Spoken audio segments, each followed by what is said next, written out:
جب کوئی بندہ استغفراللہ کہتا ہے تو اللہ تعالیٰ اس بندے کو فوراً دو بڑی چیزیں عطا فرماتا ہے.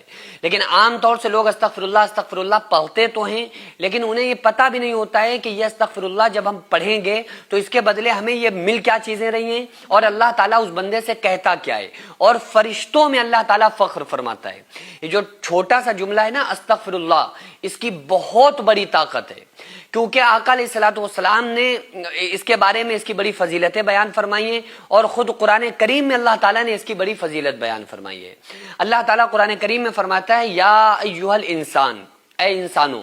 اس میں اللہ تعالیٰ نے کسی خاص مسلمان کو، مومن کو، نیکوں کو، نمازیوں کو مخاطب نہیں کیا ہے، مخاطب نہیں کیا، پکارا نہیں ہے، بلکہ اللہ تعالیٰ نے ہر انسان کو، گناہ گاروں کو، خطا کاروں کو، مکار بے نمازیوں کو، سب کو اللہ تعالیٰ نے کہا ہے. اور کیا کہا؟ یا ایھا الانسان، اے انسانوں، ما غرک بربک الکریم، تمہیں اپنے رب کریم کے بارے میں کس نے دھوکے میں ڈال دیا، یعنی تم اللہ سے دور کیسے ہو گئے. اور جب کوئی بندہ استغفراللہ پڑھتا ہے تو اللہ تبارک و تعالیٰ فرشتوں میں فخر فرماتا ہے، اور فرشتوں سے کہتا ہے اے فرشتوں دیکھو ہمارا بندہ ہم سے معافی طلب کر رہا ہے، ہمارا بندہ ہم سے بخشش طلب کر رہا ہے. استغفراللہ کا مطلب کیا ہوتا ہے؟ اے اللہ ہمیں بخش دے، اے اللہ ہمیں معاف فرما دے.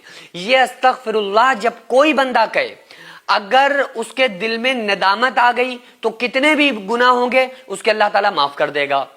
اور اس کے پڑھنے پر اس کو عطا کیا کرتا ہے کہ ایک مرتبہ ایک شخص تھا نا، ایک واقعہ لکھا ہوا ہے کہ ایک شخص تھا جو ہمیشہ یا سنم یا سنم یا سنم کہتا تھا، اپنے معبود کو پکارا کرتا تھا، اور اس کا اسلام سے کوئی تعلق ہی نہیں تھا، یا سنم یا سنم یا سنم کرتا رہتا تھا. تو 70 سال تک وہ یا سنم کہتا رہا. ایک مرتبہ اس کی زبان لڑکھڑا گئی اور اس کی زبان سے یا سنم کی جگہ یا سمد نکلا. اور یا سمد کس کا نام ہے؟ اللہ کا نام ہے، اللہ الصمد. سمد کہتے ہیں بے نیاز کو. تو اس کی زبان سے نکلا یا سمد، تو اللہ نے 70 مرتبہ اس کو جواب دیا. اس کو کہا کہ اے میرے بندے میں تیرا رب حاضر ہوں، میرے بندے میں تیرا رب حاضر ہوں، اے میرے بندے میں تیرا رب تیرے لیے حاضر ہوں، بتا کیا چاہتا ہے. تو فرشتوں نے کہا کہ مولا تو بھی یہ جانتا ہے اچھی طریقے سے کہ تجھے نہیں پکار رہا ہے، یہ تو سنم سنم سنم کہہ رہا تھا، یہ تو دھوکے سے اس کی زبان سے تیرا نام نکل گیا. تو اللہ تعالیٰ فرماتا ہے اے فرشتوں اسکت، خاموش ہو جاؤ. اس نے بھلے دھوکے سے ہی صحیح لیکن پکارا تو مجھے ہے نا، اپنے رب کو پکارا ہے نا. 70 سال یہ جس کو پکارتا رہا اس نے تو کوئی جواب نہ دیا. اگر میں بھی اس کو جواب نہ دیتا تو مجھ میں اس میں کیا فرق یہ سمجھتا؟ تو میں تو اپنے بندے کی ہر پکار پر لبیک کہتا ہوں، ہر پکار پر اس کو جواب دیتا ہوں.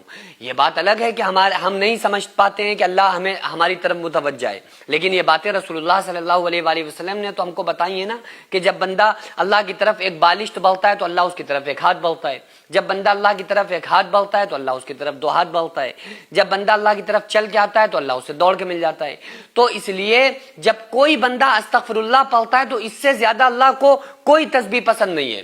فضیلت میں تو اور بھی تسبیحات ہیں، جیسے سبحان اللہ والحمدللہ ولا الہ الا اللہ واللہ اکبر اور سبحان اللہ وبحمدہ سبحان اللہ العظیم. یہ تسبیح بہت زیادہ متبرک ہے، لیکن یہ ایسی تسبیح ہے کہ اللہ تعالیٰ اس سے سب سے زیادہ خوش ہوتا ہے، کیونکہ اس میں بندہ اپنے گناہوں سے معافی مانگتا ہے. اور جب کوئی بندے سے گناہ ہو جائے اور اللہ کے سامنے آ کر توبہ کرتا ہے، استغفراللہ پڑھتا ہے، تو فوراً اللہ تعالیٰ اس کو بخشش عطا فرماتا ہے، اسی وقت معاف کر دیتا ہے، چاہے کتنے بھی گناہ کر کے بیٹھا ہو.